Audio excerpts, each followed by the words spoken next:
आज एकादशी का दिन है, हमारी मम्मी का एकादशी का व्रत है। निंदक का अगर मुख देखो तो सूर्य का दर्शन एकादशी के अंतर्गत वर्णन किया। व्रत के नियम 18, उसमें से एक नियम। फिर कहा जीव की हत्या ना करे, अगला नियम है अपने द्वारा जीव की हत्या ना हो, प्रयास करना, किसी को कष्ट ना हो। 18 नियम में से एक नियम और, प्रयास करिएगा एकादशी जब भी करें तो द्वादशी से जुड़ी हुई करें, दशमी से जुड़ी हुई एकादशी कम करें। जो वैष्णवों की एकादशी कौन सी होती है? जो एकादशी द्वादशी से जुड़ी हो, दशमी से नहीं। दशमी से जुड़ी हुई एकादशी व्रत कहलाती है और द्वादशी से जुड़ी हुई एकादशी पुण्य फल प्रदान कर कर वैष्णवों को भगवान के चरण में छोड़ आती है। इसलिए एकादशी द्वादशी से जुड़ी हुई होना चाहिए।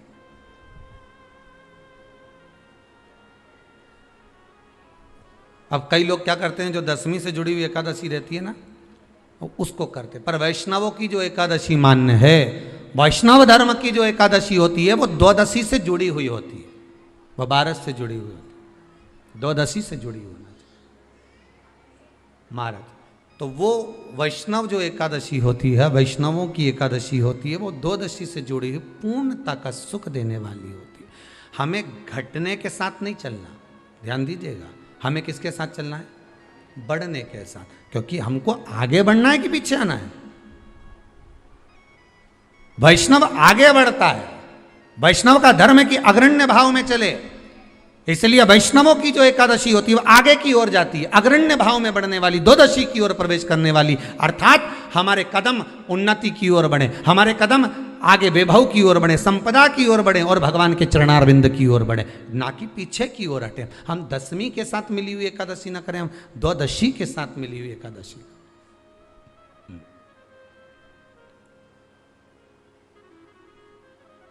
वैष्णव एकादशी। फिर अगला वर्णन किया गया महाराज, शास्त्र कहता है, अगला वर्णन जो किया गया उसमें बताया, प्रयास करें जिस दिन एकादशी हो उस दिन घर में बुआरी झाड़ू आदि जो लगती है वो दूसरा लगा ले। क्यों? उसका वर्णन है, अगर आप बुआरी लगाएंगे, झाड़ू लगाएंगे, पोछा लगाएंगे तो हो सकता है कोई जीव आपके हाथ के द्वारा मर जाए। तब एक बार ये कथा हमने काशी में कह दी थी, तो एक अम्मा खड़ी हो गई और उन्होंने कहा, महाराज जी हम तो दोनों ही हैं और मेरी रे एकादशी, तो मैं पोछा किससे लगूं? अब मैंने कहा अम्मा तू तो रहने दे, तू ही लगा ले। अब हम कह दें कि अब एक तो बोल रहे कि हम घर में दो और आप कह रहे हो कि जिसका व्रत रहे वो पोछाना, तो मत लगाओ, छोड़ दो, एक दिन कोई जरूरी है, झाड़ू लगा लिया सब पोछा। तो प्रयास करो कि कोई जीव ना मरे, प्रयास करो।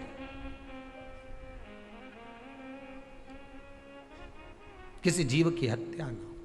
जैसे चतुर्थी का व्रत करने वाली जो माताएं होती हैं, जो चतुर्थी का व्रत करती हैं, आज भी चतुर्थी मान्य हो रही होगी, तो चतुर्थी का जो व्रत करने वाली होती हैं, जो चतुर्थी का पूजन करने वाली होती हैं, उनके भीतर का एक भाव होता है कि जैसे ही शाम का समय आए चंद्रदेव का पूजन करें, चंद्र जब प्रकट हो जाए, कलश भर लिया, उसके नीचे आखा दाना रख दिया, चावल गेहूँ जो भी आप रखते हो पूजन के लिए, ऊपर पात्र आदि रख दिया जलाशय, फिर अपन ने घी का दिया लगाकर पूजन भी कर ली। तो जो चतुर्थी का पूजन करने वाली होती हैं, जो चतुर्थी का नियम व्रत धारण करने वाली होती हैं, बड़ी बड़ी चतुर्थियाँ करती हैं या उसका नियम धारण करती हैं, तो चतुर्थी का जो पूजन करती हैं वो किस चीज के लिए होता है? केवल संतान, पुत्र, परिवार, हमारा कुटुंब, हम जिस कुल में हैं, हमारा कुल वैभव की ओर बढ़े, संपदा की ओर बढ़े और उसकी आयु बढ़े, उसकी आयु बढ़े, वैभव बढ़े। बहुत ध्यान दीजिएगा महाराज। चतुर्थी की पूजन में जो आप आखा दाना रखते हो, गेहूं वगैरह कुछ भी जो भी रखते हो, उसकी बड़ी महत्वता होती है महाराज।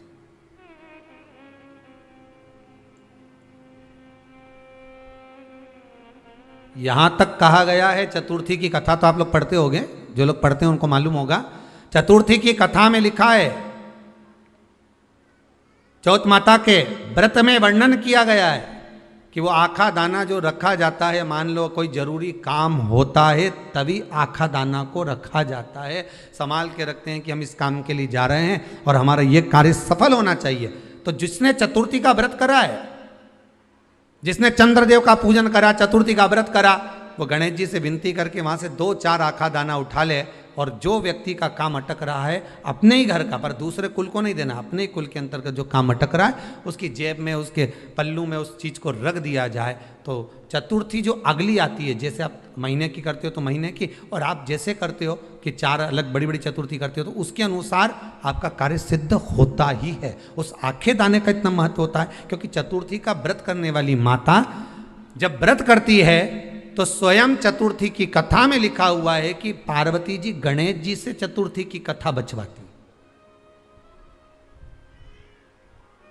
चतुर्थी की कथा बाची किसने थी? स्वयं गणेश जी महाराज ने। और सुनी किसने थी? माता पार्वती। बाचने वाले गणेश जी थे, सुनने वाली माता पार्वती थी। तो चतुर्थी की कथा जब होती है तो उसको स्वयं गणेश जी बाच रहे हैं। तो व्रत कौन सुन रही है? माता पार्वती। और आपने जो आखा दाना लिया वो गणेश जी के भाव से लिया, गणेश जी से निवेदन करके, विनय करके, प्रार्थना कर कर उसको प्राप्त किया, आपने उसको लिया।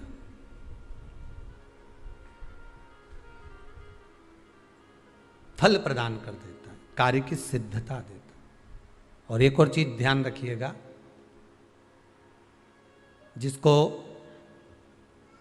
पथरी की बीमारी हो या किडनी लीवर में कोई तकलीफ उत्पन्न हो जाती है, डायलिसिस चल रहा हो या डॉक्टर बोल रहे हो कि चेंज करना पड़ेगा, तो उसके पहले कोई सी भी 4 चतुर्थी, कोई सी भी 4 चतुर्थी, सफेद दुर्वा, जब गणेश शिव महापुराण की कथा बातचीत थी पिछले वर्ष की, शायद हमारे चैनल पर डली होगी, आप जब जाएंगे तो उसमें प्राप्त होगा। तो सफेद दुर्वा, और दुर्वा का भी वर्णन करा था कि दुर्वा कहाँ से उत्पन्न हुई थी, दुर्वा का भी व्याख्यान वर्णन करा था कि दुर्वा का महत्व क्या है, इसको अमृत क्यों कहते हैं, उसका भी वर्णन करा गया था कि सारे पेड़ पौधों को काट कर पटक दो वो सूख जाते हैं, पर दुर्वा को भले काट लिया 1 साल बाद वापिस ले जाकर डाल दो और पानी के अंदर दुर्वा हरी हो जाती है, अमृत कहते हैं उसको। तो उसमें सफेद दुर्वा, जिसका किडनी लीवर का प्रॉब्लम होता हो उसको सफेद दुर्वा बालचंद्र का स्मरण कर कर 7 बार घुमाकर वो सफेद दुर्वा सुबह के समय खाली पेट थोड़ी सी दुर्वा का भाग दांतों से चबा चबा कर उसको निगल लेना चाहिए। पथरी होती है तो 15 से 20 दिन में वो बाहर निकल जाती है, किस मार्ग से निकले, यूरिन आदि के माध्यम से वो बाहर हो जाता है। और अगर किडनी लीवर की प्रॉब्लम होती है, डायलिसिस चल रहा होता है, तो उसमें भी आपको सुख की प्राप्ति होती है। हफ्ते में अगर 2 डायलिसिस हो रहे हैं तो हो सकता है बाबा चाहेगा विश्वनाथ तो 1 कर देगा, धीरे धीरे उसको फिर 4 चतुर्थी कर लीजिए। सफेद दुर्वा का स्मरण। सफेद दुर्वा कहाँ मिलती है? तो कहा जहां जलाशय होता है, जहां कुआं हो, बावड़ी हो, तालाब हो, पानी जहां भरा रहता है, उसके नजदीक में सफेद दुर्वा उत्पन्न होती है। सफेद दुर्वा वहां रहती है। सफेद दुर्वा का स्मरण कर शिव कथा कह रही है। अगला वर्णन किया है भगवान। तो बालचंद्र चतुर्थी का स्मरण करते हुए कहा कि आप जो व्रत कर रहे हो उस व्रत की पूर्णता में जिस भगवान का भजन कर रहे हो उस भगवान से पूर्ण फल की कामना हो आपकी। फिर 18 नियम में से एक नियम कहा, जब 26 एकादशी पूर्ण हो जाए तब आप उद्यापन 1 बार का जरूर करें। किसी के मृत्यु के बाद आपने जो एकादशी दी है, जैसे कोई परदादा गए, दादा गए, कोई बुजुर्ग गया, पंडित जी ने कहा एकादशी का दान दो, आपने दे दी 5 एकादशी, 4 एकादशी, 3 एकादशी, 2 एकादशी, आपने जो एकादशी दी है, मना नहीं, दो और देना चाहिए। दान धर्म पुण्य तो करते रहना चाहिए, जब मन मिले तब कर दो, मौका मिले तब करो। तो एकादशी जो आपने दी है, और आपने किसी जीव को एकादशी दी है जो चला गया है, उस जीव को जब एकादशी दे देते हो उसकी 11 एकादशी, 5 एकादशी, 3 एकादशी जितनी आपने दी है उतनी पूरी हो जाती है। उसके बाद में एकादशी का एक व्रत नहीं रखना चाहिए, उसके बाद फिर अगला एकादशी का व्रत धारण करना चाहिए, वापिस फिर पुनः। तो क्या करोगे उस दिन? जिस दिन आपने एकादशी जीव को दे दी, 5 एकादशी दी, तो छठी एकादशी पे क्या करोगे उसको? ये नहीं कि आपको अन्न खाना है, आपको व्रत नहीं रखना, पर आपको अन्न का सेवन नहीं करना। उस दिन दूध की सामग्री, कोई फ्रूट्स, कोई फल आपको उस दिन ग्रहण कर लेना। पर आपको ये नहीं करना है कि हमने तो एकादशी करी ही नहीं है आज, तो हम अन्न खा लेंगे। नहीं, कथा में वर्णन आया था, कल कथा में कहा था, मुर को जब मारने का समय आया, पाप सामने आ गया, भगवान ने उस पाप को किस में ले जाकर छोड़ा? पाप पुरुष को अन्न के भीतर। पाप पुरुष कहां गया? अन्न के भीतर। एकादशी के दिन एक दिन पाप पुरुष अन्न के भीतर रहता। एकादशी का अगला वर्णन ध्यान से सुनिएगा। मान लो आपने एकादशी का उद्यापन में बाद में करूं नहीं करूं, श्वास का कोई भरोसा है? बोलो तो, है क्या कोई भरोसा? नहीं। श्वास रुक जाएगी चलते चलते, शम्मा बुझ जाएगी जलते जलते, दम निकल जाएगा रोशनी का, क्या भरोसा है इस जिंदगी का? कोई भरोसा है कि आप 26 एकादशी पूरी कर पाओगे? नहीं, किसी ने देखा हो तो बात दूसरी। एक बार वो युधिष्ठिर के सामने कोई मांगने के लिए, एक दरवाजे पर कोई दान मांगने के लिए आ गया युधिष्ठिर के पास, और युधिष्ठिर ने कह दिया, महाराज युधिष्ठिर बोले कल आकर ले जाना। कल आओ ले जाओ। भीम ने एक ढोल उठाया और बजाना प्रारंभ करा, और साहब बजाया कि सारे लोग इकट्ठे हो गए। सबने पूछा हुआ क्या भीम, कौन सी खुशी की बात है, बात क्या है? तो भीम बोले मेरे भैया ने काल को जीत लिया। काल को जीत लिया मतलब मेरे भैया बोले कि कल आ जाना, हम तुमको दान दे देंगे। मतलब मेरे भैया जानते हैं कि कल तक मरेंगे नहीं, प्राण नहीं छूटेगा, मतलब इन्हें काल को जीता। ये समझ वाली बात है। आप हो, हम हो, कोई भी संसार का मनुष्य काल को नहीं जीता। जन्म मरण परण 3 भगवान के हाथ में है। डॉक्टर ने कह दिया इतनी तारीख तक बच्चा होगा, मालूम पड़े आगे पीछे कभी भी हो जावे, 15 दिन पहले, 8 दिन बाद, 4 दिन पहले, ये तो भगवान क्या कहा, इसको ले जाओ, अंतिम सांसें चल रही है, मर जाएगी कुछ दिन में। मालूम पड़ा घर लिया है, 6 महीना हो गया, 5 बार तो नीचे सुला दिया, गोबर लीप के डुकरिया, फिर जिंदा हो गई वापिस। 4 बार तो फोन लगा के पूछ लिया कौन सा पाठ सुना दें कि निपट जाए, बिस्तर पे सड़ गई। भगवान भी कह रहा है मई रखो, शिव पुराण नहीं सुनी, मई रखो। क्या करोगे लाकर? परण पत्रिका देखकर कह दिया दूसरे महीने में ब्याह हो जाएगा। मालूम पड़े बीच में लॉकडाउन फंस गया, 1 साल तो यूं ही निकल गया। अब फिर पंडित जी से कहा, आपने तो कहा था 2 महीने में हो जाएगा। पंडित जी बोले लॉकडाउन भी तो आ गया था, क्या करें?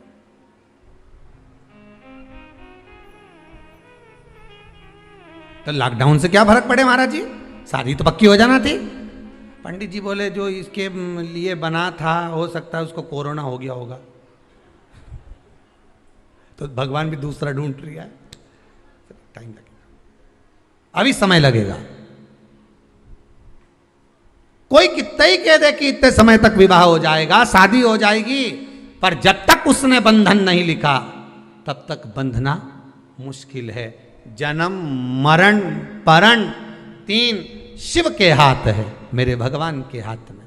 3 भगवान के पास में है, 3 वो भगवान के पास रहेगा। कोई कितना ही कह दे,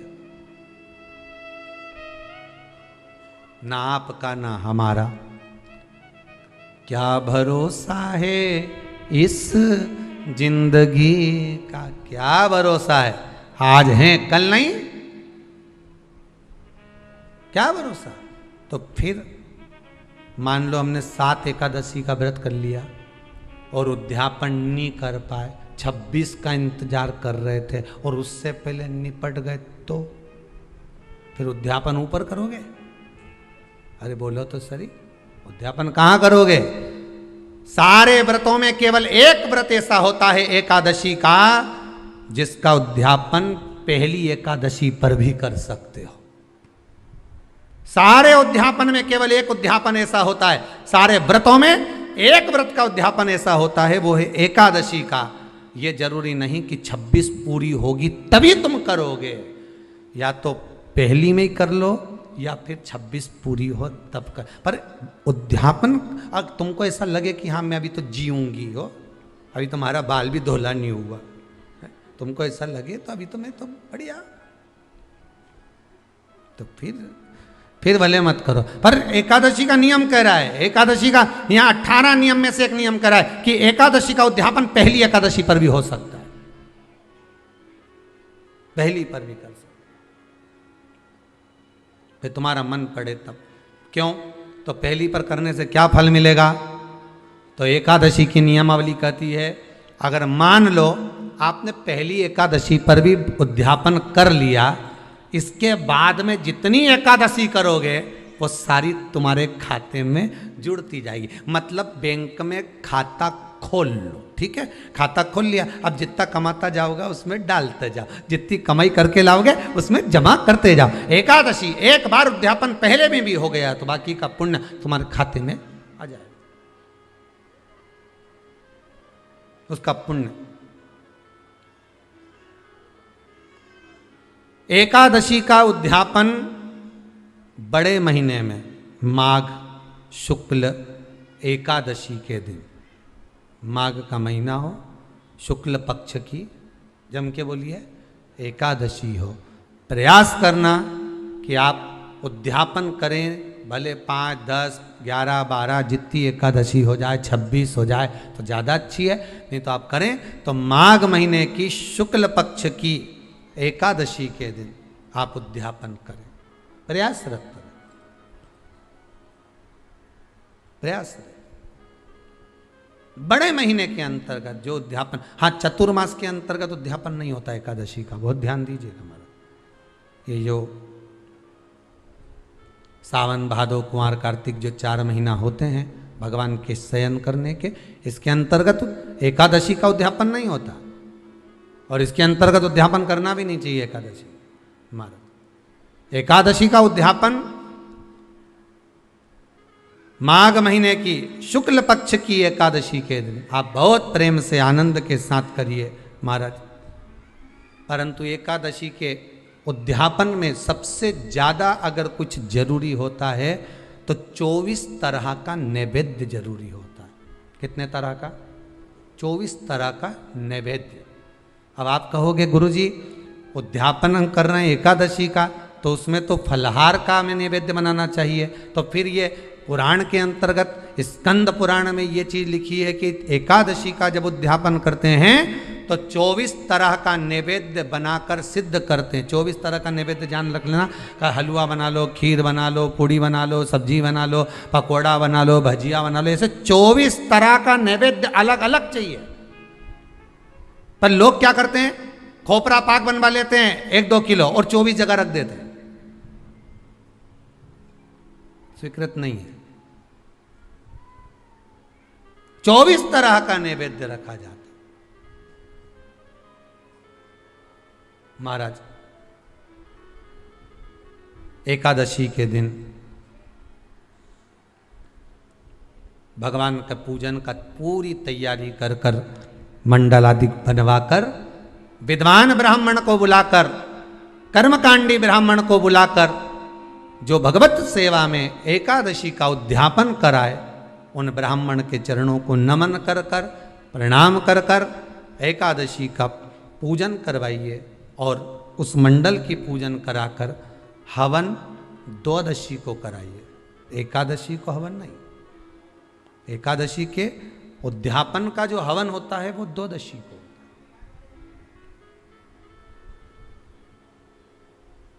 एकादशी का उद्यापन द्वादशी का बड़े प्रेम से आप खूब आनंद से हवन पूजन कराओ। पूजन कराने के बाद, हवन कराने के बाद 26 जोड़े ब्राह्मण ब्राह्मणी के बुलाकर भोजन कराकर उनको भाव से जो आप समर्पित कर सकते हो, जितनी आपकी सामर्थ्यता हो, उस सामर्थ्यता के अनुसार आप दान धर्म पुण्य करो, आप उन्हें प्रदान करो। और बन सके तो एकादशी की रात्रि को भी जागरण करें और द्वादशी के दिन जिस दिन हवन करें उसकी भी रात्रि को कुछ जागरण करें। जागरण का मतलब पहले भी कथा में कहा, प्रदोष की कथा में वर्णन किया था। हम ये नहीं कहते कि तुम पूरी रात जगो, हमारा तो निवेदन है 15 मिनट का करो, आधे घंटे का करो, 20 मिनट का करो, पर रात्रि के समय थोड़ी देर अगर एकादशी का उद्यापन कर रहे हो तो जागरण थोड़ी सी देर अवश्य करें। नहीं कर सकते अकेले बैठकर राम नाम जप लें, भजन कर ले, पर करो।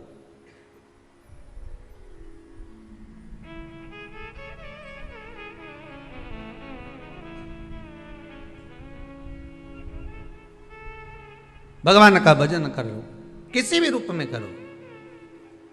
देश है मंगल मंगलकारी, अवधूत रूप निराला हो,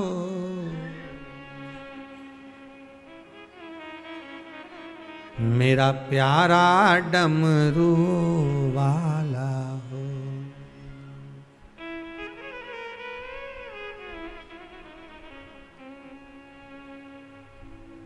भगवान शिव का जिस भाव से, जिस आनंद में करे, भजन करो।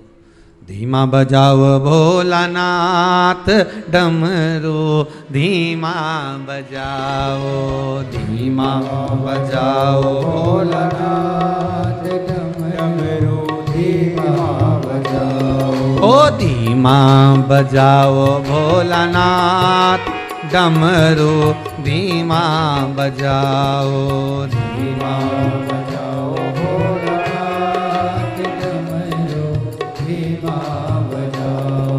धीमा बजाओ भोला, धीमा बजाओ, धीमा बजाओ भोला, धीमा बजाओ, ओ धीमा बजाओ भोला, धीमा बजाओ, धीमा बजाओ भोला, धीमा बजाओ, अरे धीमा बजाओ भोलानाथ डमरू, धीमा बजाओ, धीमा बजाओ भोलानाथ डमरू, धीमा बजाओ। आओ से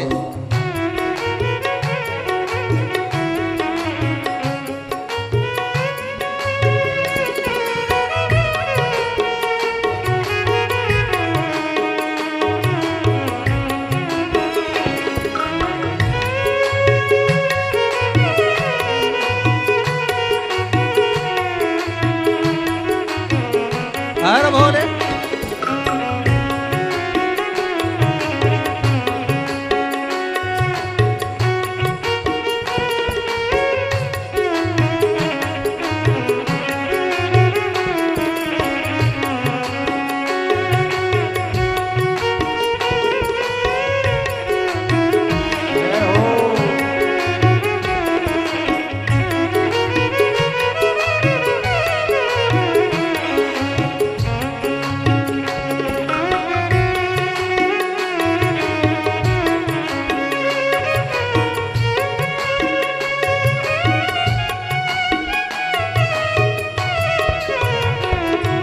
डमरू की धुन सुन के ब्रह्मा जी आए, डमरू की धुन सुन के ब्रह्मा जी आए, ओ डमरू की धुन सुन के ब्रह्मा जी आए, डमरू की धुन सुन के ब्रह्मा जी आए, ब्रह्मा जी आए संग ब्रह्माणी को लाए, ब्रह्मा जी आए संग ब्रह्माणी, अरे धीमा बजाओ भोलानाथ डमरू, धीमा बजाओ, धीमा बजाओ भोलानाथ डमरू, खाली सेवा देते हुए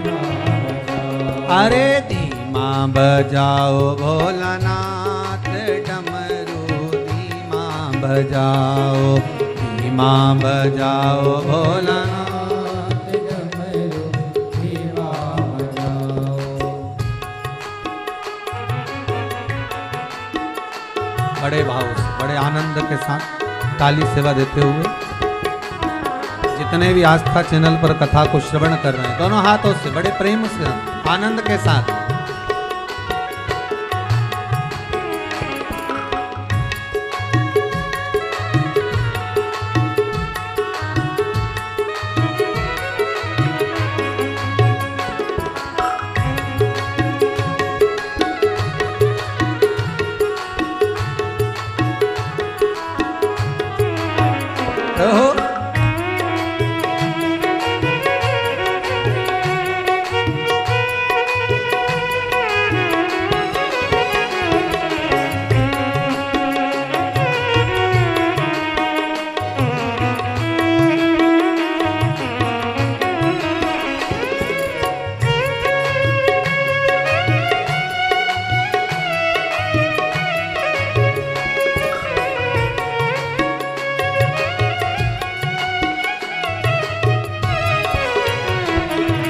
डमरू की धुन सुन के कान्हा जी आए, डमरू की धुन सुन के कान्हा जी आए, कान्हा जी आए संग राधा को लाए, कान्हा जी आए संग राधा को लाए। अरे धीमा बजाओ भोलानाथ डमरू धीमा बजाओ, धीमा बजाओ भोलानाथ डमरू धीमा बजाओ। अरे धीमा बजाओ भोलानाथ डमरू धीमा बजाओ, धीमा बजाओ भोलानाथ डमरू धीमा बजाओ। अरे धीमा बजाओ भोलानाथ डमरू धीमा बजाओ, भोलानाथ डमरू धीमा बजाओ, धीमा बजाओ भोलानाथ डमरू धीमा बजाओ, धीमा बजाओ भोलानाथ डमरू धीमा बजाओ। भगवान से प्रार्थना करें, विनती करें, निवेदन करें, चरणों का स्मरण करें, भगवान की अविरल भक्ति को धारण करें। 26 ब्राह्मणी को जोड़े से भोजन कराकर कुछ भेंट देकर विदा करें। ऐसे एकादशी के उद्यापन का वर्णन किया गया। एकादशी का उद्यापन सुख प्रदान करने वाला, आनंद देने वाला, भगवत रस तत्व को संजोने वाला। महाराज शिव महापुराण की कथा में वर्णन आता है कि माता पार्वती जितने व्रतों को धारण करती हैं, माता जितने व्रतों को भगवान शिव के लिए जितने व्रत करती हैं, माँ सारे व्रत भगवान शंकर स्वीकार करते हैं।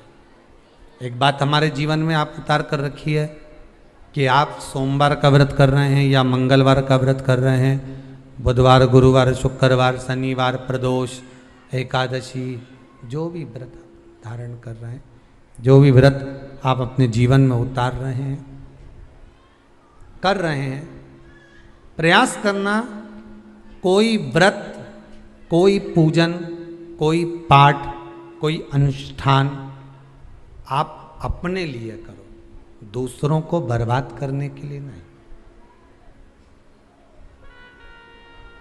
उसका ऐसा हो जाए मैं माता जी को चुनरी चढ़ाऊंगी, नहीं।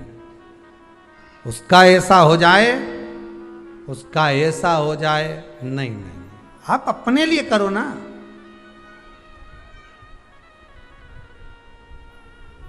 सर्वे भवन्तु सुखी। अगर आप व्रत कर भी रहे हो तो किसी के बुरा करने के लिए नहीं।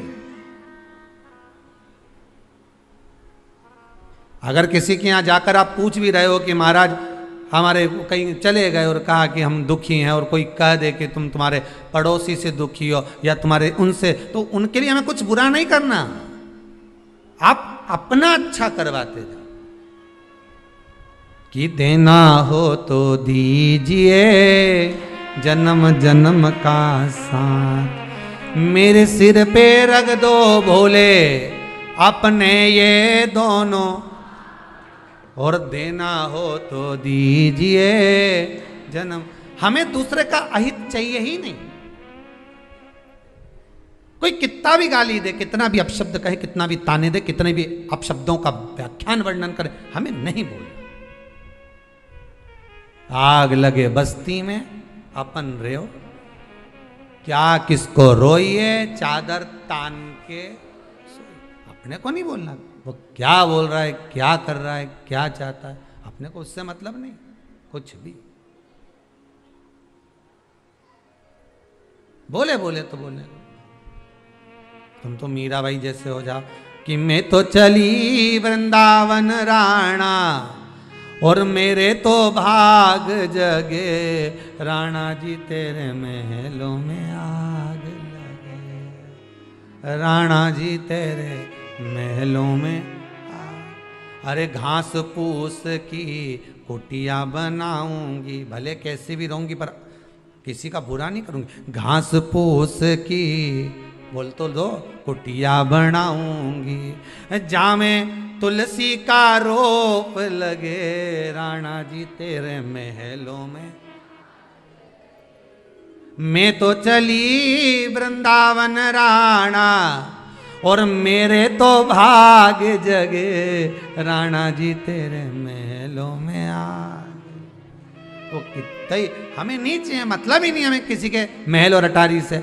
उनकी बिल्डिंग 4 मंजिल की बन गई, बन जाए तो उनके यहाँ 4 व्हीलर गाड़ी आ गई, आ जाए तो बस वो हाईवे पे चल रहे हैं, हम दचके वाली पे भक्ति के बल पर चल रहे हैं। जब मेरा भगवान देगा तो छप्पर फाड़ कर देगा, ऐसा देगा कि शिव महापुराण की कथा भी करवा देगा, यह पक्का है। बस उस पे विश्वास रखो, भरोसा रखो, उससे निवेदन करो कि कृपा कर देना, जीते जी शिव जी तुम्हारी कथा करवाना, जीते जी करवाना। मरने के बाद की कोई गारंटी नहीं दादा, मरने के बाद तो लोग अपने को तो शमशान छोड़ आते, बाद में नुक्ति और से खाते। हाँ, हमें उससे मतलब नहीं, हमें तो जीते जी करा, बस मरने के बाद की कोई बात।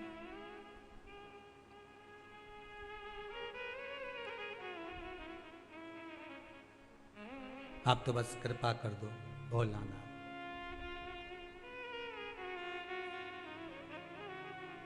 तेरे दरबार की बाबा निराली शान देखी है। जब भी सुना एक ही बात सुनी कि तूने चोर को कुबेर बना दिया। तुम इतना तो कह सकते हो, जितने आस्था पे सुन रहे हो ना, तुम इतना तो कह सकते हो। जब भी सुना एक ही बात सुनी कि चोर को कुबेर बना दिया। क्या मैं चोर से भी बदतर हूं जो अभी तक मुझे देने में पीछे हटे हो? क्या मैं उस चोर से भी गई बीती हूं? क्या मैं चोर से भी गया बीता हूं जो अभी तक मेरी नहीं सुन रहे हो? रोज झोली फसारती हूं, रोज झोली फैलाकर कहती हूं कि बाबा कृपा अब कर दे। इतना तो उससे कह सकते हो, उसको थोड़ा सा तो याद दिलाओ कि चोर को कुबेर बनाया था। और मैं तो उससे भी गई बीती हूं क्या? जब वो सुनेगा देगा। दिल से कहना परंतु दिखावे से नहीं, दिल से कहना। तेरे दरबार की बाबा निराली शान देखी है। तुझे देते नहीं देखा पर झोली भरी देखी है। तू कृपा करेगा तो जरूर होगा। माना मैं पापी हूँ, माना मैं कपटी हूँ, माना मैं चली हूँ, माना मैं प्रपंची, मुझे कुछ नहीं आता, पर एक काम तो आता। श्री शिवाय नमस्तुभ्यं, श्री शिवाय नमस्तुभ्यं, श्री शिवाय नमस्तुभ्यं, श्री शिवाय नमस्तुभ्यं। कुछ नहीं आता पर इतना तो आता। ना मैं मंत्र जानूं, ना मैं तंत्र जानूं, मैं साधना नहीं जानूं। 2 घंटा तक आंख बंद करके बैठी भी नहीं रही जाए, एक जैसी बैठ भी नहीं सकती। मेरे में तो जो दोष है मैंने बता दिया कि नहीं बैठ सकती मैं 2 घंटा, 4 घंटा, 6 घंटा एक जैसी एक आसन से। पर हूं तो तुम्हारी, चलते भी कहो सोते भी कहो, तुम्हारा मन पड़े श्री शिवाय नमस्तुभ्यं, श्री शिवाय नमस्तुभ्यं, श्री शिवाय नमस्तुभ्यं। मैं कैसे भी हूं पर आपकी हूं, मैं कैसा भी हूं आपका हूं। भाग्य किसने लिखा है? आपने। जन्म आपने दिया, मारोगे आप, पेट भरने की जवाबदारी आपकी है, पर ऐसे ही मत मार देना।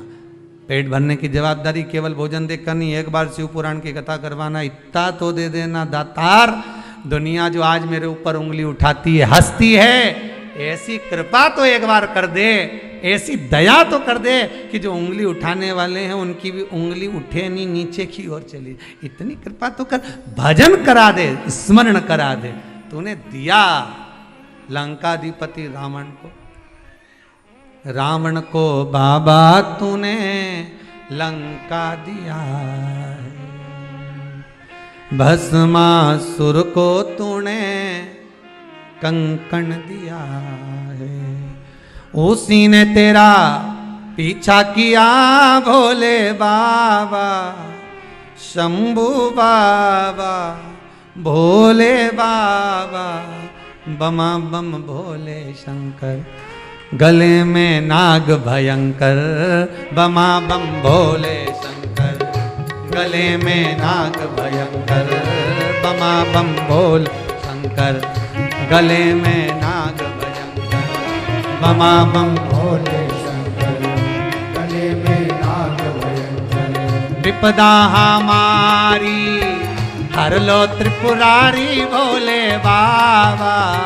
विपदा हमारी हर लो त्रिपुरारी भोले बाबा, विपदा हमारी हर लो त्रिपुरारी भोले बाबा, विपदा हमारी हर लो त्रिपुरारी भोले बाबा, बमा बम भोले शंकर, गले में नाग भयंकर, बमा बम भोले शंकर, गले में नाग भयंकर, बमा बम भोले शंकर, गले में नाग भयंकर, बमा बम भोले शंकर, गले में नाग भयंकर। रावण को बाबा तूने लंका दिया है, रावण को भस्मासुर को तूने कंकण दिया है, भस्मासुर को तूने कंकण दिया है, उसी ने तेरा पीछा किया रे भोले बाबा, उसी ने तेरा पीछा किया ओ भोले बाबा, भोले बाबा, शंभो बाबा, बमा बम भोले शंकर, गले में नाग भयंकर। आप सभी को उत्पन्ना एकादशी की बहुत बहुत हार्दिक शुभकामनाएं। हर हर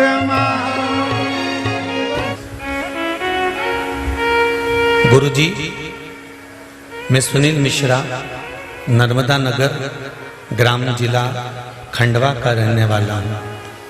कहीं बैठे हैं सुनील जी?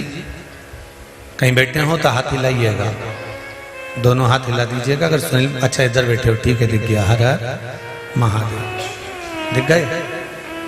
इस साइड से दिख रहा है। हाँ, दोनों हाथ हिला दो इधर।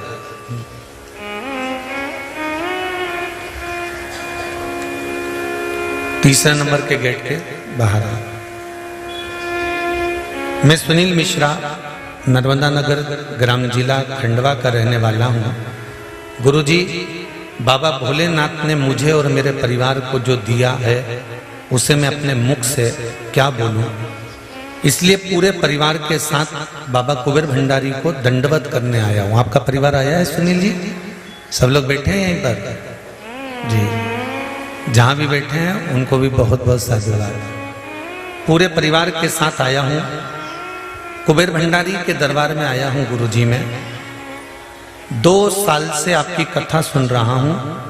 3 महीने पहले कुबेरेश्वर धाम आया था अपनी शादी की कामना के लिए, पर गुरुजी भोले बाबा ने मुझे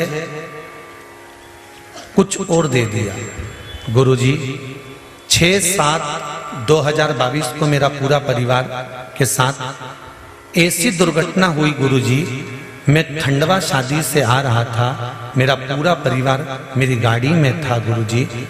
काल सामने आ गया, एक पशु को बचाने के चक्कर में गाड़ी एक खाई में गिर गई और शायद उस गाड़ी को जिसने देखा यही कह दिया कि इसमें कोई बचा ना होगा। अखबार तक में उसकी न्यूज़ छपी, पर मेरे बाबा ने मुझे और मेरे परिवार को बचा लिया। मेरा पूरा परिवार यहाँ धोख लगाने आया। परिवार बैठा है आपका, सब हाथ हिला दो परिवार वाले साथ में, हर हर महादेव। बैठिए बैठिए, सुनिए मिश्रा जी बैठिए, बहुत बहुत साधु। गुरुदेव, शिव की भक्ति किसको कहते हैं? काल तो आता है, कल भी कथा में कहा था मृत्यु निश्चित है आएगी।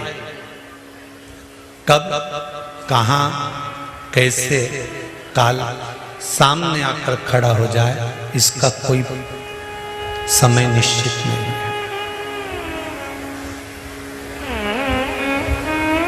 पर मिश्रा जी ने लिखा कि बाबा की भक्ति किसको कहते हैं? शिव स्मरण में हमारा पूरा परिवार गाड़ी में बैठे बैठे बाबा को ही याद कर रहा था, बाबा का ही भजन कर रहा था। गाड़ी तो गई, शोरूम पर पड़ी है, पर शिव कृपा से हम सब स्वस्थ हैं, यही शंकर की कृपा है। इससे बढ़कर और क्या चाहिए? करुणा उसकी हो, दया उसकी। एक पत्र और है, देखिए, बड़ा बड़ा सुंदर वो उनका।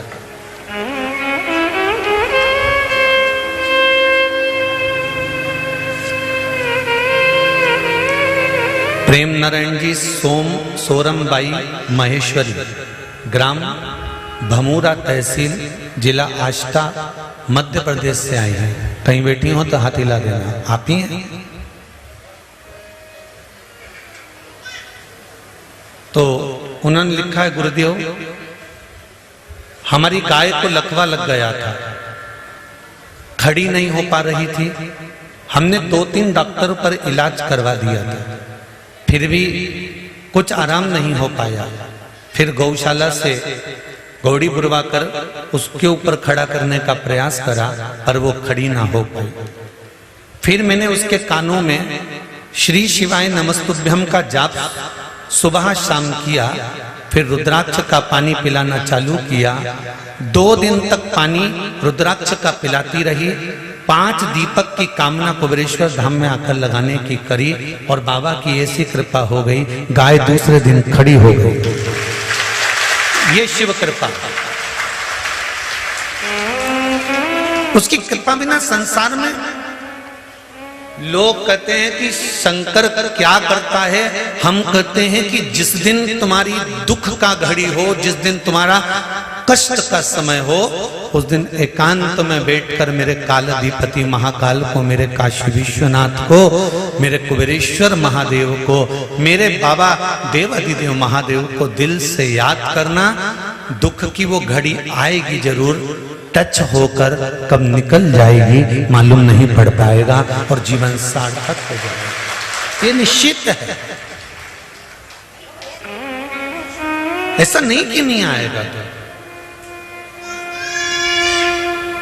तेरी कृपा बिना ना हिले एक भी अणु, लेते हैं सांस तेरी कृपा से तनो तनो।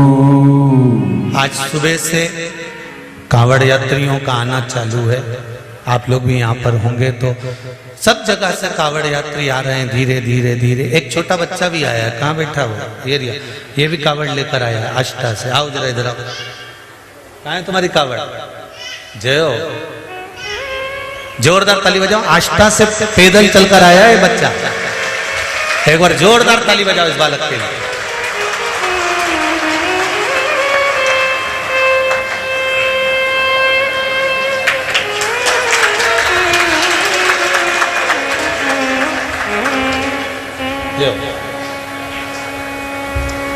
आष्टा से पैदल कावड़ लेकर आया है, ये बाबा को चढ़ाना है।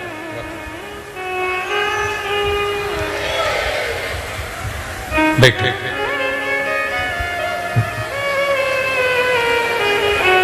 जा, बैठ जा। आज पन्ना एकादशी की आप शरणी बहुत बहुत हार्दिक शुभकामनाएं बताइए। मांगो घड़ी रे घड़ी दुख काटो, दया करे न दर्शन आपो। शिव की कृपा बिना संसार का कोई पत्ता हिल नहीं सकता, यह निश्चित है। बस आप उसको दिल से याद करिए, आप उसको दिल से पुकारिए, आप उसका स्मरण दिल से करिए, वो दिल से आपके सामने आकर खड़ा हो जाएगा। आप दिल से पुकारो तो उसको।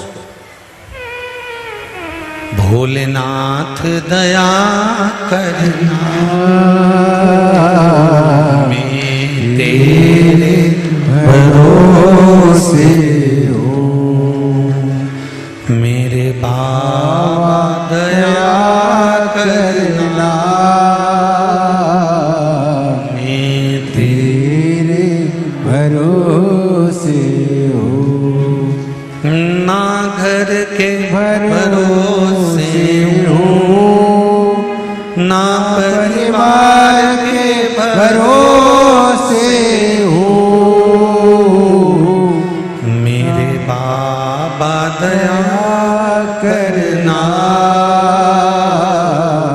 मैं तेरे भरोसे हो, मेरे बाबा दया करना, मैं तेरे भरोसे हो। हम शिव के भरोसे हैं।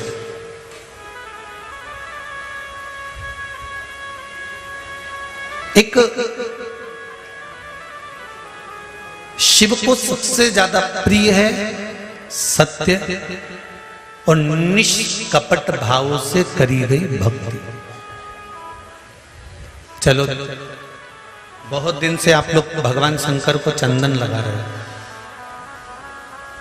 कितने लोग हैं जो रोज भगवान के मंदिर में जाकर या हफ्ते में 2 बार जाकर या 4 बार जाकर चंदन लगाते हैं? लगाते हो ना भगवान शिव को चंदन। चंदन किस लिए लगाया जाता है शंकर भगवान? चंदन, हम पीले चंदन की बात कर रहे हैं कि पीला जो चंदन है वो घिसकर भगवान शंकर को किस लिए लगाते हैं? तो कहा चंदन लगाने के 2 कारण हैं। एक, भगवान को चंदन इसलिए लगाया जाता है कि उन्होंने जो विष पिया था उसकी तपन के कारण उनके मस्तिष्क पर चंदन लगाया जाता है, जिससे वो तपन विष की मेरे देव अधिदेव महादेव को नहीं। और दूसरा चंदन लगाने का कारण क्या बताया? तो कहा दूसरा चंदन लगाने का कारण बताया कि हमने अगर कोई पूजन में, भगवान की पाठ करने में, पूजन करने में, भजन करने में, स्मरण करने में, कीर्तन में, हमने भगवान के मंत्र जाप में अगर कहीं कुछ थोड़ा बहुत भी दिखावा कर दिया हो या छल कर दिया हो या कोई कपट कर दिया हो तो हम उस दोष से मुक्त हो जाए। इसलिए हम शंकर भगवान को निष्कपट भाव का चंदन लगाते, निष्कपट भाव का।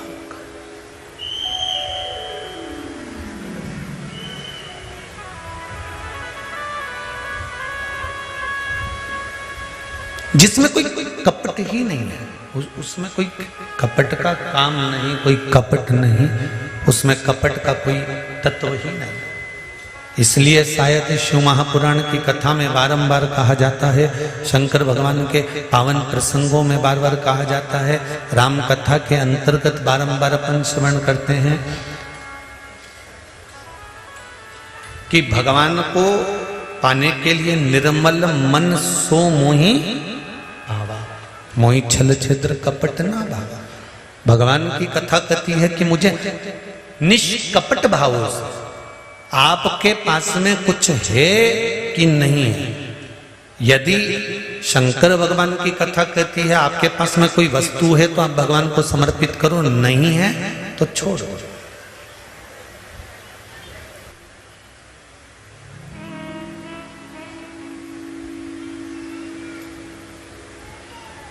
शिव उसको स्वीकार कर लेगा। एक प्रसंग आता है,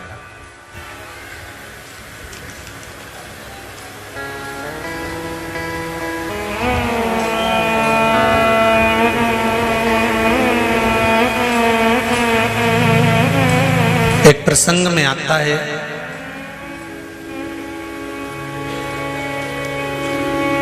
बांधवगढ़ के राजा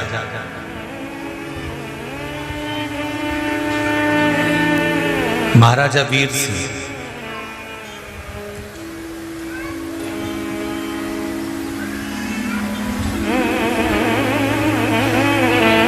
जो भगवान शंकर के उपासक हैं और उनकी धर्म पत्नी वीर सिंह की धर्म पत्नी वो भी शंकर मंदिर में जाकर नित्य प्रति भगवान शंकर के शिवलिंग के ऊपर चंदन का लेपन करती।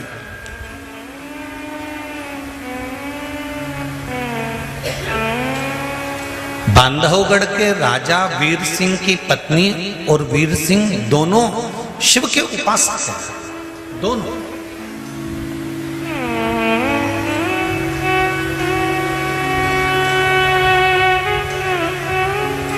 दुनिया के लोगों ने भेद कर दिया कि ये शंकर जी वाले हैं, ये राम जी वाले हैं, ये कृष्ण जी वाले हैं, ये देवी जी वाले हैं, वो देवता जी वाले हैं, वो ये वाले हैं, वो वाले हैं। ये दुनिया के लोगों ने भेद कर दिया, पर भगवान के दरवाजे पर कोई भेद है क्या? और अच्छे से समझ लीजिए, गुलाब जामुन खाओगे तो भी पेट में जाएगी,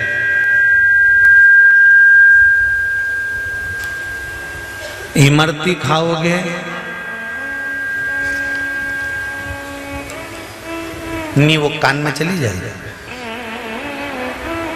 अरे बोलो तो झमके, तो फिर इतना सोचने की क्या जरूरत है? तुम्हें तुरंत बोलना चाहिए पेट में जाएगी, पर 1 घंटे तक सोच रही महाराज ने क्या बोलेगा इमरती के लिए। सोचना क्या, इमरती खाई वो भी पेट में गई, गुलाब जामुन खाई वो भी पेट में गई, रोटी खाई वो भी पेट में गई। उसी तरह राम कहो चाहे श्याम कहो, चाहे शंकर कहो, चाहे दत्त कहो, चाहे देवी कहो, चाहे देवता कहो, जाना तो उसी के पास है। अच्छा, ऐसा डिपार्टमेंट भी नहीं है कि राम कहोगे तो राम के लिए ये इधर का डिपार्टमेंट जाना है, कृष्ण के लिए इधर का डिपार्टमेंट जाना है। जैसे इमरती खाई जाना पेट में ही है, गुलाब जामुन खाई जाना पेट में ही है, डिपार्टमेंट एक ही है, वो जाना वही।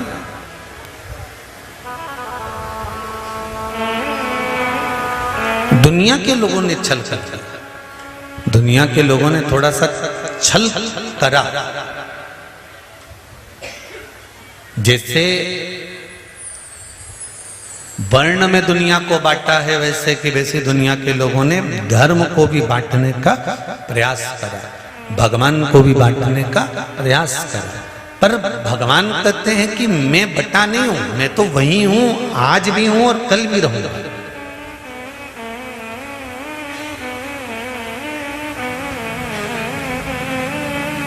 राजा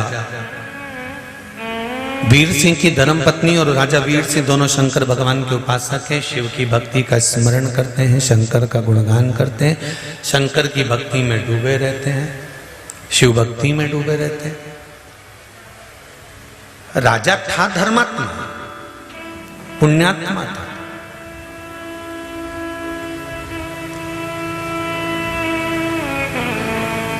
उसी नगर में बांधवगढ़ में सेन नाई रहते थे।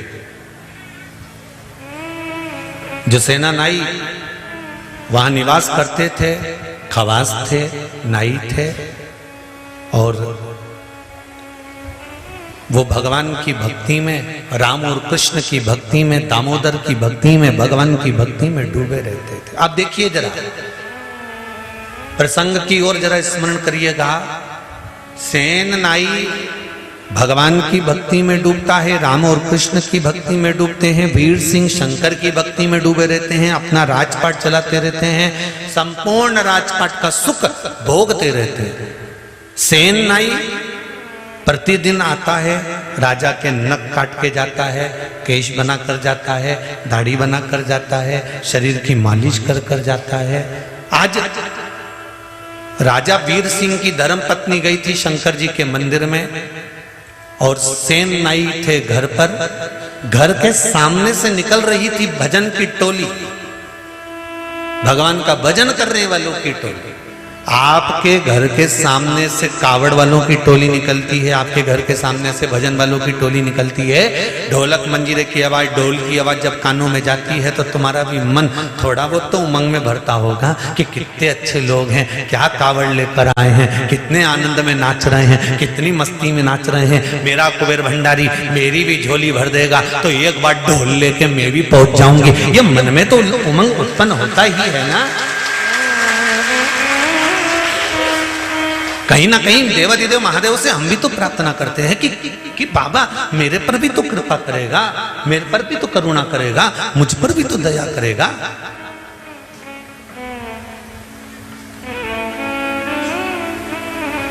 और जितने भी आयो ना विश्वास मान कर आयो, कुबेरेश्वर बाबा की धरा पर आयो, बाबा से कहकर जरूर जाना बाबा 3 महीने में वापस यहीं पर बुला लेना, ये तेरी कृपा चाहिए बस। फिर आऊं बारंबार आऊं। ये बक्से बंद पड़े तुम्हारे, इनमें आवाज नहीं है बिल्कुल भी। फिर आऊं बारंबार आऊं। ऐसी कृपा करना मुझ पर, ऐसी दया करना मुझ पर कि मैं आ जाऊं, और तेरी कृपा से आऊं, तेरी दया से आऊं। बाबा देवाधिदेव महादेव से विनती करो,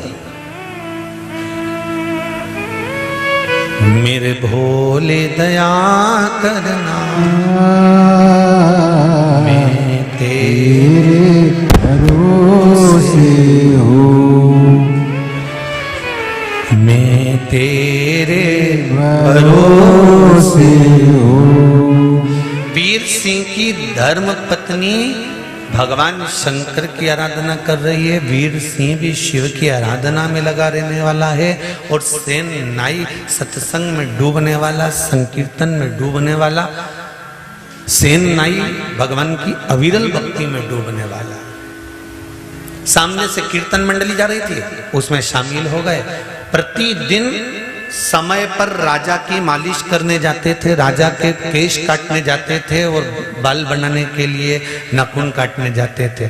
आज सत्संग मंडली में डूब गए, नहीं जा पाए। पत्नी को यह अंदाजा था कि मेरे पति को क्रोध बहुत आता, वीर सिंह को क्रोध बहुत आता था।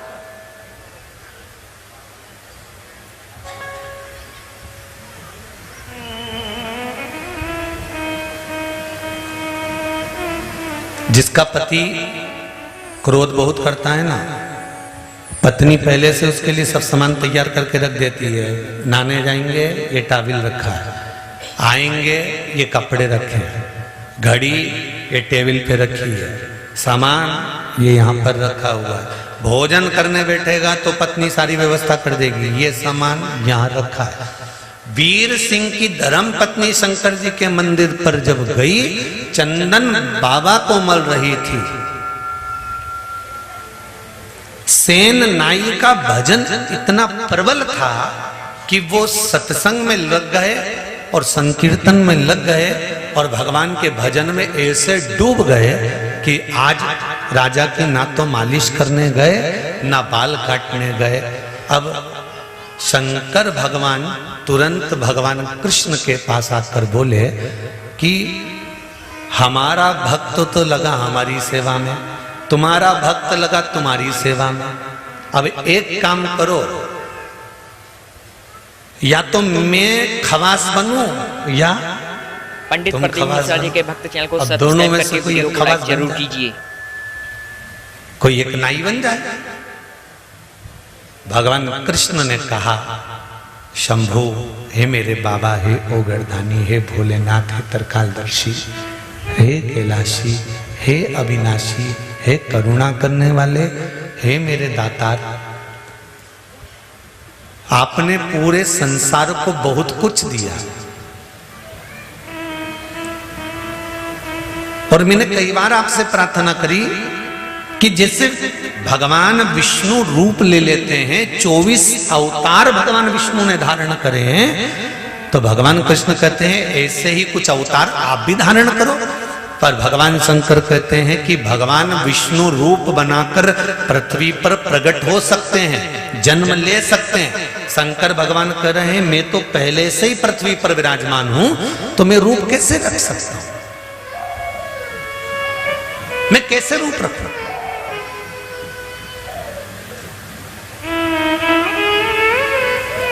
रूप, रुपया जानते हो ना? रुपया और बहरूपिया, इन दोनों में एक अंतर भारी है। क्या क्या? रुपया में और बहरूपिया में एक अंतर भारी है। रुपया और बहरूपिया में अंतर यह है कि रुपया कभी कभी नीचे गिरता है और बहरूपिया किसी के कहने पर भी कभी भी गिर सकता है। उसमें एक अंतर भारी है। रुपया कभी कभी नीचे गिरेगा, पर जो बहरूपिया है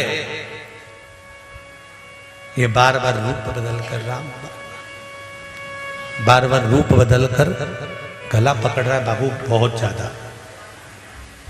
बार बार रूप बदल कर कभी भी ये गिर सकता है। रुपया और बहरूपिया में एक अंतर भारी महाराज, और वो बड़ा प्रबल है, बहुत। शिव जी कह रहे हैं कि मैं बार बार रूप बदल नहीं सकता, मेरे बस की बात नहीं है, और मैं आता हूं तो किसी का अपना बनकर आता हूं। अब मैं करूं तो करूं क्या, क्योंकि मैं मृत्यु लोक में रहता हूं।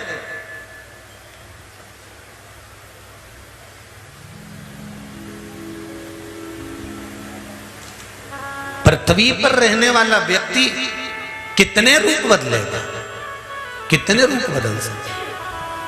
पर शंकर भगवान ने कहा मेरा नारायण, मेरा विष्णु, मेरा नारायण, उनको तो वर है कि वो जगत के कल्याण के लिए कभी भी प्रकट हो सकते हैं।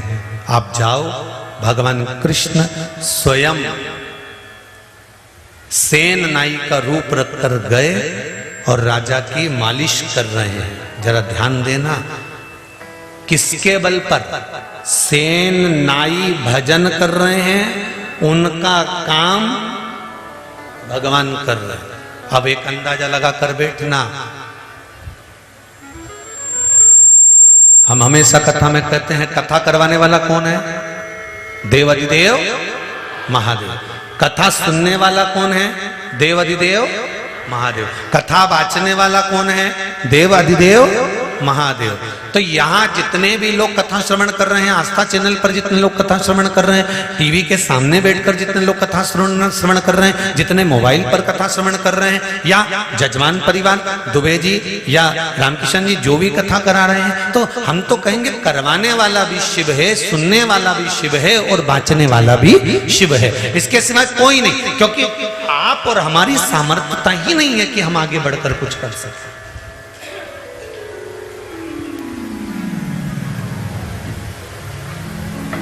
सेन नाई कीर्तन में डूबे हुए हैं और उनकी जगह पर भगवान विष्णु, भगवान नारायण राजा वीर सिंह के शरीर की मालिश कर रहे हैं। अब वीर सिंह की मालिश हो गई तो उन्होंने विचार करा, आज तो सेना नाई ने गजब काम करा, इसका हाथ में क्या हो गया भगवान जाने।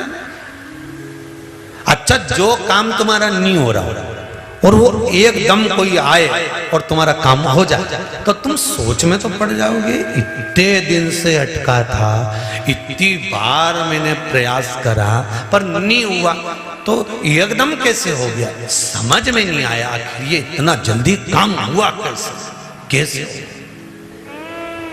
तो वो काम किसी दूसरे ने नहीं करा, वो काम करने वाला अगर वीर सिंह की मालिश करने के लिए मेरा नारायण आ सकता है तो विश्वास पक्का रखना, तुम्हारे दुख को हरने के लिए भी मेरा विश्वनाथ आ सकता है, आएगा।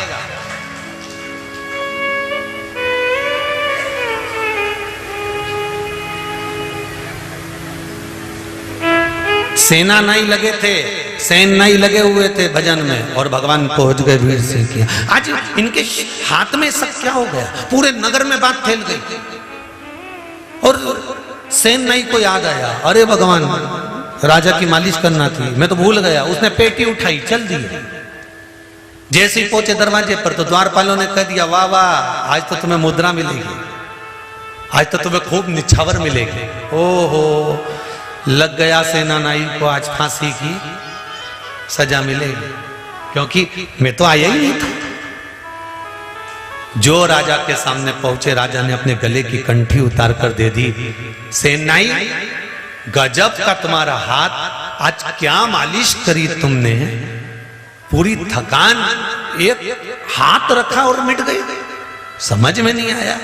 अब सेनाई मन में सोचे कि मैं तो यहां था ही नहीं, मालिश कौन ने करी। राजा के गले की माला सेनाई ने उतार कर राजा को वापस दे दी और दौड़ कर गया, जिस माला को सेनाई भजता था उस माला को उठाया और उस कीर्तन मंडली में जाकर बैठकर भगवान नारायण के सामने जाकर सेनाई कहते हैं मेरे कारण तुमको राजा की मालिश करने जाना पड़ा, तुम ही गए थे ना। सेनाई ने जैसे भगवान विष्णु से कहा सारे संत हंसने लगे, कोई भगवान किसी की मालिश करे क्या। सेनाई बोलने लगा झूठ बोलना मती, ईमानदारी से बोलो मालिश तुम नहीं करिए ना। भगवान की मूर्ति में से आवाज नहीं आई। इतनी देर में एक संत बोला अगर तू मालिश कर कर आता है तो तेरे हाथ में तेल लगा होता है, अगर नारायण के हाथ में तेल लगा होगा तो समझेंगे कि सेनाई की जगह भगवान मालिश करने गए। अगर नारायण के हाथ में तेल लगा होगा मालिश का तो हम जाने। इतने में संत उठे और भगवान विष्णु के जो हाथ देखे सारे हाथों में तेल लगा हुआ था। जिस तेल से सेनाई मालिश करता था वही तेल की खुशबू मेरे भगवान विष्णु के हाथ में आ रही थी, वही खुशबू।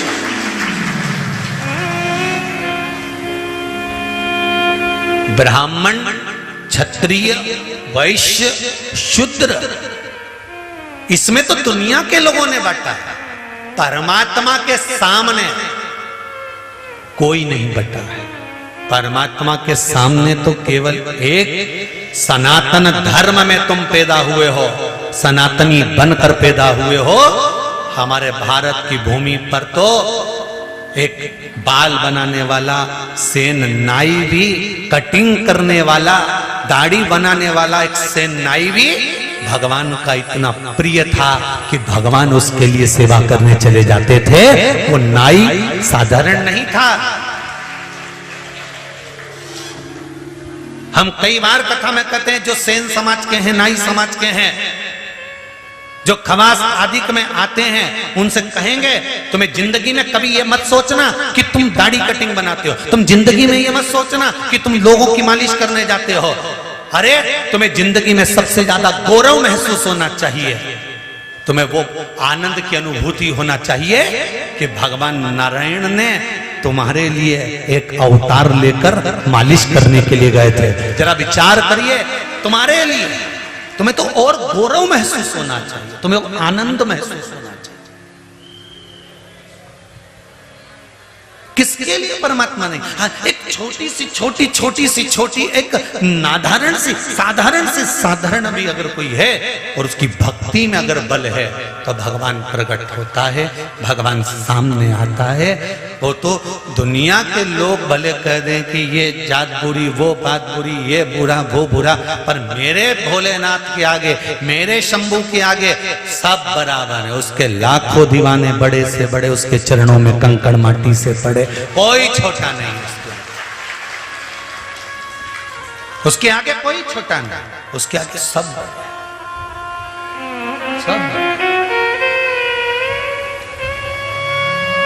महाराज।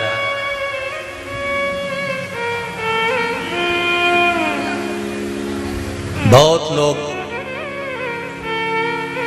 कई जाति वालों की हंसी उड़ा देते हैं, कई लोग सेन नाई पर कमेंट्स करना चालू कर देते हैं, कोई अन्य समाज पर कमेंट्स करना चालू कर देता है, पर शिव महापुराण की कथा कहती है ये सब शंकर के हैं, ये सब शिव के आनंद देने हर रोज शिव महापुराण कथा सुनने के लिए अभी चैनल को सब्सक्राइब करके वीडियो को लाइक जरूर कीजिएगा। अनुभूति कराएं। अब तुम एक अंदाजा लगाकर बैठना, भगवान राम की शादी हुई, भगवान कृष्ण का विवाह हुआ, सब आए। भगवान राम की शादी हुई, सब आए। भगवान कृष्ण का विवाह हुआ, सब आए। भगवान विष्णु का विवाह हुआ, सब आए। भगवान ब्रह्मा का विवाह हुआ, सब आए। भगवान इंद्र का विवाह हुआ, सब आए। तुम्हारे घर में भी शादी होती है तो सब वीआईपी आते हैं। भगवान के यहाँ शादी में सब वीआईपी आए थे, पर शंकर भगवान की शादी में कोई वीआईपी आया था क्या? सबसे पहला इनविटेशन कार्ड शंकर भगवान ने अगर किसी को दिया था तो शमशान में जाके चुड़ैलों को दिया था। जरा विचार कर लीजिए, भूतनी को।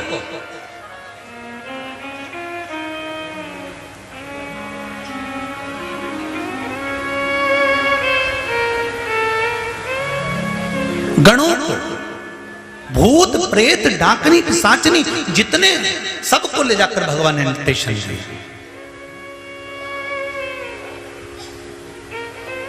सब तो कहे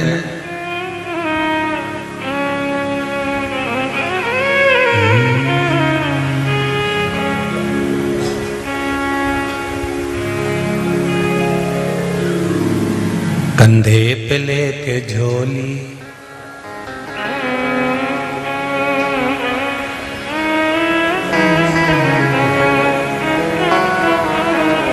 एक भूत दिल से बोला महाराज कि बाबा भांग खाओगे कि दम लगाओ? बाबा भांग खाओगे, बाबा खाओगे कि दम लगाओगे? बाबा भांग खाओगे कि दम लगाओगे? लोग तो खड़े हो गए। हम कोई गा थोड़ी ना, हम तो बता रहे हैं शिव जी के गणों की स्थिति हो।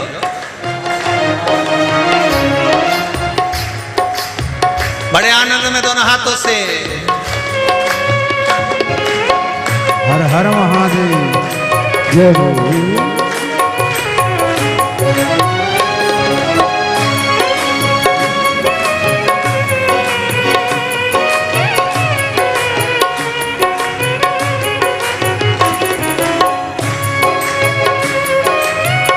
मेरे बाबा को अनाड़ी मत समझो, दोनों हाथों से।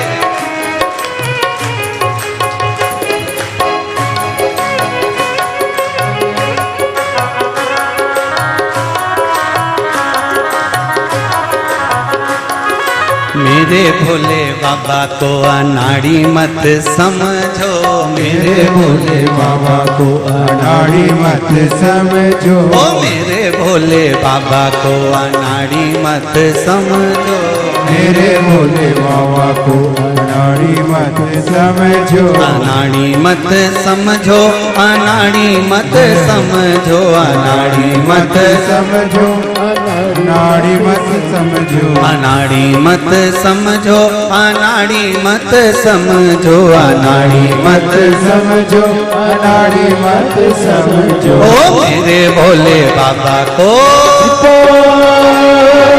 मेरे भोले बाबा को अनाड़ी मत समझो, मेरे भोले बाबा को अनाड़ी मत समझो, ओ मेरे शंभू बाबा को अनाड़ी मत समझो, मेरे शंभू बाबा को अनाड़ी मत समझो। दोनों हाथों से हरि बोल।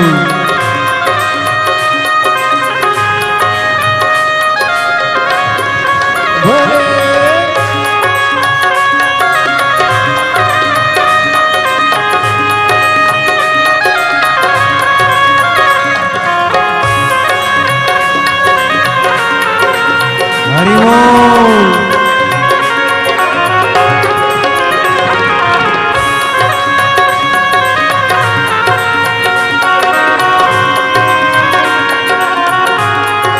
शंभो हरि बोल। बोलो हरि बोल।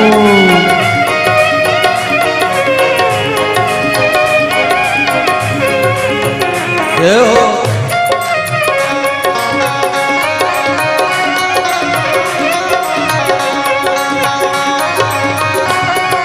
मेरे भोले बाबा के हाथों में डमरू, मेरे भोले बाबा के हाथों में डमरू, मेरे भोले बाबा के हाथों में डमरू, मेरे भोले बाबा के हाथों में डमरू। ओ डमरू को देख के, जय हो। डमरू को देख के मदारी मत, डमरू को देख के मदारी मत समझो, डमरू को देख के मदारी मत समझो, डमरू को देख के मदारी मत समझो। ओ मेरे भोले बाबा को अनाड़ी मत समझो, मेरे भोले बाबा को अनाड़ी मत समझो, ओ मेरे शंभो बाबा को अनाड़ी मत समझो। शंभो शंभो बाबा को अनाड़ी मत समझो, मेरे भोले बाबा को अनाड़ी मत समझो, मेरे भोले बाबा को अनाड़ी मत हर हर महा। समझो। मेरा शिव है ही, मेरा शंकर, मेरा ओघड़ी, मेरा दयालु, मेरा दातार, मेरा कुबेरेश्वर महादेव, सारे देव सबको बुलाएंगे और वीआईपी को बुलाएंगे, पर मेरा देवाधिदेव बुलाएगा तो अपने गणों को बुलाएगा। सभी लोग भगवान शंकर के मूल मंत्र का स्मरण करेंगे, अपनी जगह पर आनंद करते हुए मूल मंत्र का स्मरण। श्री शिवाय नमस्तुभ्यं, श्री शिवाय नमस्तुभ्यं, श्री शिवाय नमस्तुभ्यं, श्री शिवाय नमस्तुभ्यं, श्री शिवाय नमस्तुभ्यं। भोला सब दुख काटो ओ भोला सब दुख काटो मारा, शिव शंकर जपूं तेरी माला, भोले बाबा जपूं तेरी माला, भोला सब दुख काटो मारा।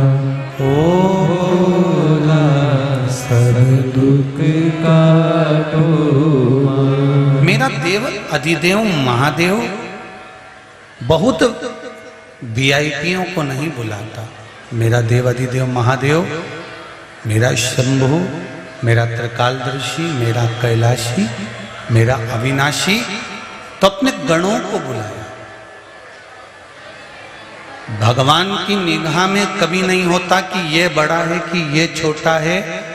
शिव जी के मंदिर में आप 1.25 लाख बेलपत्र चढ़ा रहे हो, 50 लाख बेलपत्र चढ़ा रहे हो, 5000 बेलपत्र चढ़ा रहे हो, 25,000 बेलपत्र चढ़ा रहे हो, शंकर भगवान को उससे मतलब नहीं है। जो एक चढ़ा रहा है वो भी प्रिय है, और जो 108 चढ़ा रहा है वो भी प्रिय है। शिव की दृष्टि में सब अपना। शंकर भगवान की दृष्टि में ऐसा नहीं है कि ये ज्यादा चढ़ाएगा तो ये शंकर भगवान का ज्यादा प्रिय है, ये कम चढ़ाएगा तो ये अप्रिय है, ऐसा नहीं है।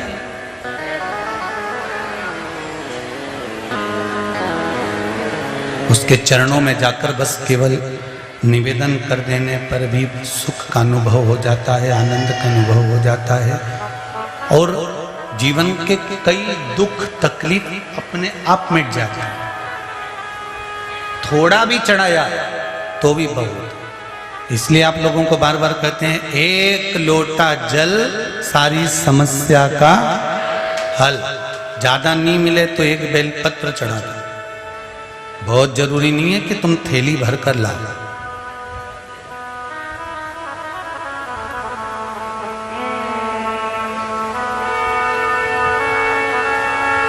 अचार, तुम्हारे यहां मेहमान आता है तो अचार एक कटोरी भर के देते हो कि एक चम्मच से देते हो? बोलो, जम के बोलो। एक चम्मच अचार दे देते हैं कि ये सब्जी नहीं समझ में आए तो भेरू तो अचार से खा लीजिए। बोलो, सही है कि गलत है? सब्जी एक भगोना, ठीक है। बघार कितना लगाओगे? एक भगोना। बघार कितना? 1 किलो इसमें तेल डाल दो, इतनी सी जीरा, इतनी सी राई, थोड़ा सा नून, थोड़ी सी मिर्ची। बघार इतने बड़े भगोने में बघार इतना सा, और पूरी दाल में स्वाद आ गया वो इतने से बघार से। इतना भगोना भर के दूध, दही बनाने में जामन इतना सा जामन डाला, एक भगोना दूध, दही बन गया। इतना सा बघार लगाया, इतनी दाल में स्वाद आ गया। इतनी बड़ी थाली में 56 भोग और इतना सा अचार धर दिया, स्वाद आ गया। उसी तरह भगवान ये नहीं कहते कि भगोना भर के बेलपत्र लाना, भगवान तो कहते एक बेलपत्र लेकर आना, उसको मैं स्वाददार बना दूंगा। मात्र एक बेलपत्र से भी स्वाद प्रबल हो सकता है, एक चावल के दाने से भी शंकर प्रसन्न हो सकते हैं। केवल उसको रिझाने वाला चाहिए, केवल उसको रिझाने वाला। और जब तक हम उसको दिल से नहीं रिझाएंगे तब तक वो नहीं मिलेगा।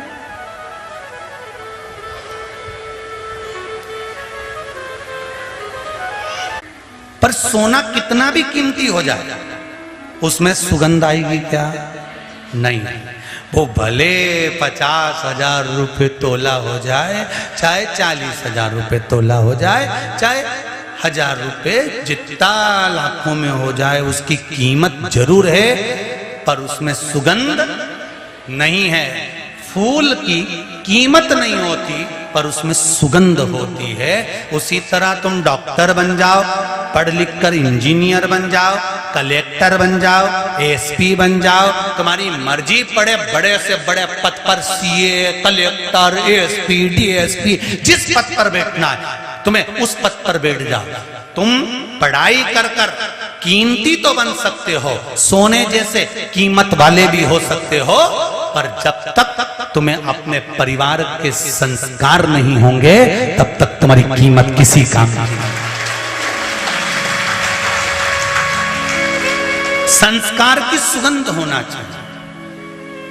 फूल में सुगंध होती है, भले उसकी कीमत नहीं हो, पर वो कीमत वाला बन जाता है मात्र सुगंध से। सोने में कीमत होती है पर सुगंध नहीं होती। आभूषण सोने के भी बने, आभूषण फूल के भी बने, पर इसमें सुगंध है, इसलिए यह भगवान को प्रिय है और आनंद है। इसीलिए कहते हैं कि खूब पढ़ो लिखो, खूब मेहनत करो, कर्म करते जाओ। कल भी कथा में कहा था सब कर्म करो, कर्म करने में पीछे मत हटना, कर्म करने में पीछे ना, खूब मेहनत करो। और मेहनत के साथ में देव अधिदेव महादेव से विनती करते चले जाओ कि बाबा मैं तेरे भरोसे पर हूं, तेरे साथ,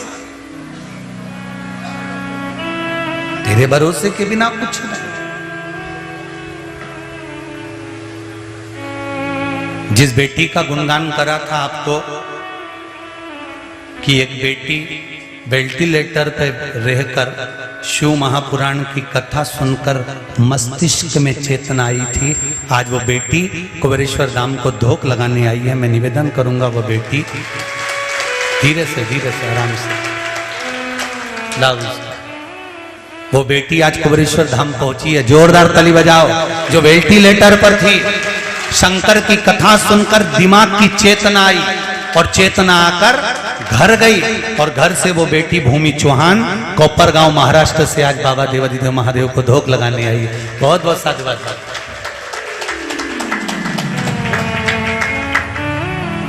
स्वस्थ हो बस बाबा,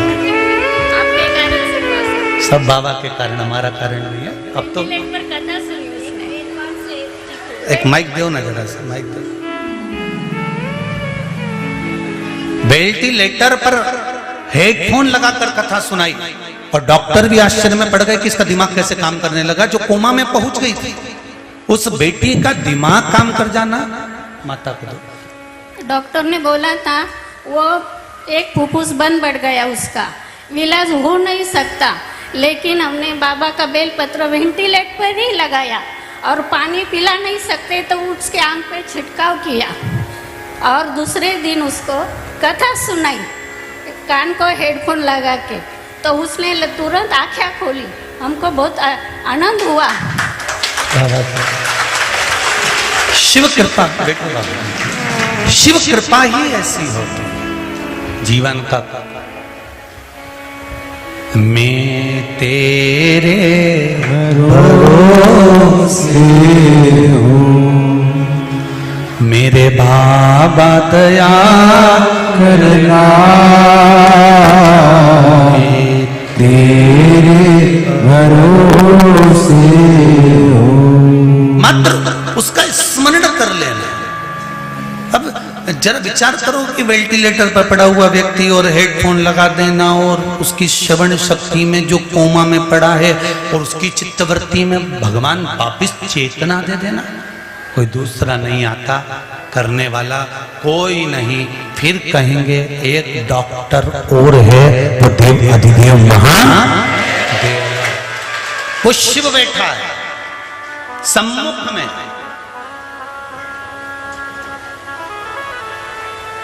वो आता है, कब जाता है पता नहीं पड़ता।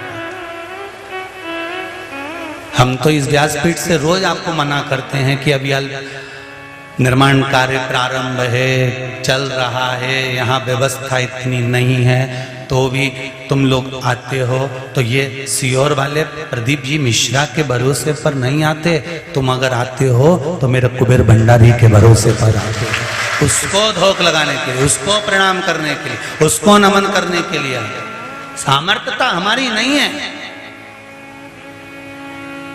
दिल से उसका भजन करो, स्मरण। बस मेरे बाबा को दिखावा प्रिय नहीं है।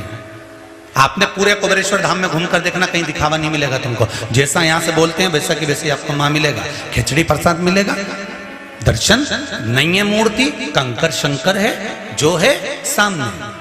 जैसी व्यवस्था है आपकी है, आप कर रहे हो, या जो है वो सामने। ये जजमान भी आए होंगे तो इनको भी यही कहा होगा, आप आ रहे हो, व्यवस्था जैसी मिल रही है उसके अनुसार पाइएगा, उसके अनुसार रहिएगा, बस जो बाबा करा देगा उसके अनुसार। पूरी शिव महापुराण दिखावन नहीं, जो है वीडियो को लाइक जरूर कीजिएगा। शिव तत्व ही है, शिव की कृपा ही है। और आज मुझे बड़ी एक खुशी और है कि जो डोम गिरा था, पंडाल गिरा था, उस पंडाल में जिन जिन को लगी थी वो सब अब धीरे धीरे अपने घर की ओर जा रहे हैं। एक बेटा बेटी भी यहाँ पर आए हुए हैं जो हमीदिया से छुट्टी